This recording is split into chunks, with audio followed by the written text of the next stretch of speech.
Hello everybody, my name is Boyce Fitzgerald and today we're going to talk about color grading your stock footage.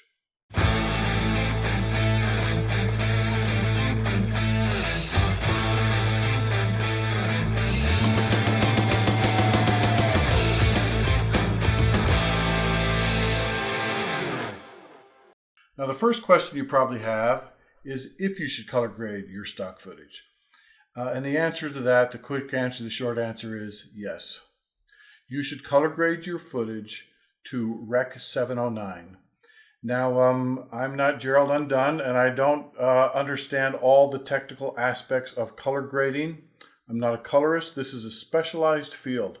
But to get your footage to Rec 709 is not difficult. And I'm going to give you some hints and tips along the way. First of all, what is Rec 709? If you take all of the color spectrum, your eyes cannot see everything. Beyond red is infrared. Beyond violet is ultraviolet, and your eyes can't see those. There are a lot of colors your eyes can see, but not all of those colors can be seen on an HD monitor. Rec 709 was created in 1993 so that there would be a standard for monitors to translate the coding into the correct colors on your monitor. That's as I understand it. What you have to understand is that Rec 709 is the standard for stock video. So how do you shoot it? Well, there's several ways. I have Sony cameras, and so generally, since I can control the lighting, and I'm not running and gutting like a wedding photographer, wedding videographer, or event videographer, I don't need 13 plus stops of dynamic range. And so you can generally film without a picture profile, and right out of the camera you're going to get good colors. Almost nothing you need to do to that footage to use it as it is. Sometimes I will, in low light on a Sony camera, I have a A7 III and an A7 IV, I'll use Picture Profile 2. Picture Profile 2 is ideal for low light situations, and you don't have to do much out of it. You don't have to do much with it coming out of the camera, and it will not have noise even at high ISOs. It's a heavy contrast picture profile. I also sometimes use Picture Profile 11 on the A7 IV. That's S-Cinetone, and that doesn't require much color grading at all. You just add a little contrast and add a little saturation and you're ready to go. Now we're also gonna, if you have 10-bit camera, a camera that can shoot video in 10 bits, you can use a heavy log profile like Picture Profile 8 on Sony cameras, which is S-Log 3. The problem is with this is that it takes a lot more work. There's a lot more room for error. It's a little bit, in my opinion, a little bit harder to film with, and most of the time I don't need it. If there are situations where I need all 13 stops of dynamic range, I will film in S-Log 3 Picture Profile 8, and I'll show you how I color grade it. But for most of the time, use no picture profile, use minimal color grading out of the camera, and I can show you how to do that. Let's go ahead and get started. Okay, I've got three examples here. In the first example, I can control the lighting. I don't need a lot of dynamic range because there's good lighting throughout. There's not bright highlights and there's not dark shadows, and so I used no picture profile. Let me show you how I color grade that. First, I'm going to do Control L to separate the audio from the video. It doesn't matter if I leave it there because I'll export this without the audio anyway. And you can see this is right out of the camera. This is my wife sewing a quilt, and you can see that the colors look good as they are.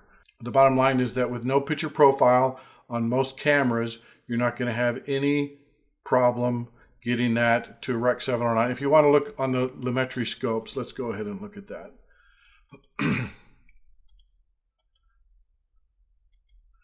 Okay, you can see here that it covers, this will show you what Rec 709 can see. And you can see, now I could, when I look at those scopes, I could raise the whites a little bit and even the exposure a little bit. I want to get up here around 90. I don't want to get to 100. If you put them up high and you're hitting that top line, then you're blowing out your highlights and there's no room for anything after that. And the blacks are pretty much right where they need to be.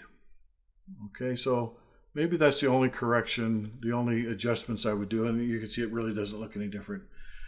And let me tell you, the reason you need to color grade this footage is simple. I'll show you on a different one. But the people buying this, you have to appeal to the masses.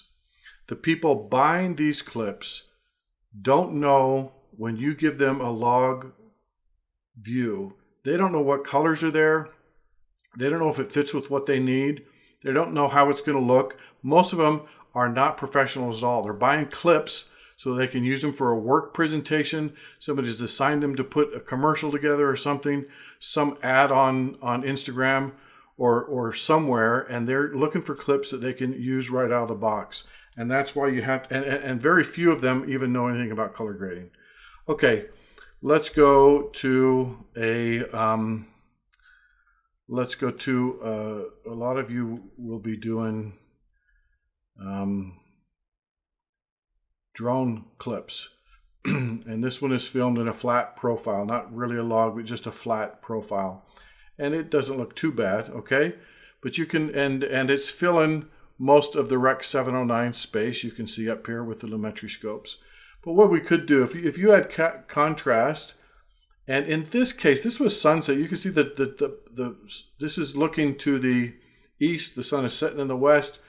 The golden rays were reflecting off this snow. Doesn't really show there. We add a little bit of warmth. You can see that, and add a little bit of saturation. That's probably all we really need to do. You're down here around 5 at the low where the blacks are, and we're clipping a little bit the highlights. So we could bring the whites down a little bit, or we could leave the lights where they are and bring the highlights down a little bit. Bring the exposure down maybe a little bit, but the bottom line is that's looking pretty good. I might even add, frankly, a little bit more saturation. And that's all you need.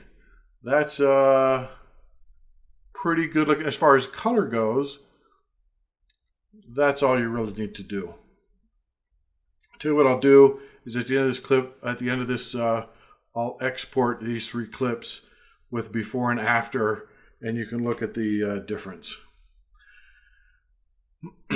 Okay, now let's look at one that I ran upstairs and filmed my wife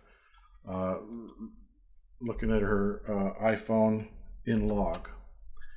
And you can see the big difference here. Nobody is going to buy a clip that looks like this because they don't really know what they're getting. And you can see that everything's, and this is the reason why you need a 10-bit camera. If this was in 8-bit, you would not be able to stretch these out. You see on the Lumetri scopes, you would not be able to stretch that out if you're on 8-bit. I wouldn't do that on an A7 III, for example. A7 IV, A7X, FX3, A7S3, all of those have 10-bit, and you can stretch them out. Okay, so what am I going to do here? Well, first thing we can do to stretch those out, I think the exposure is a little bit low, and the contrast needs to go way up, and you can see it stretching those that color palette out a little bit. We add saturation. Still need more contrast.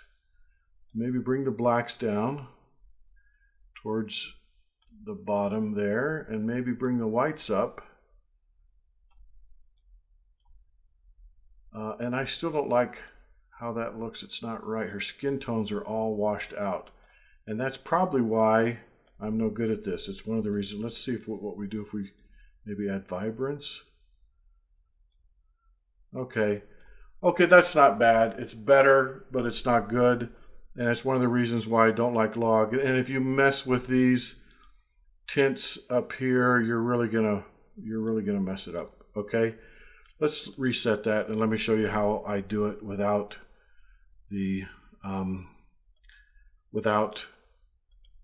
lumetri color at all.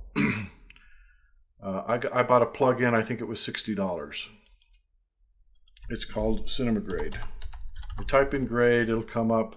I can drop that on this clip.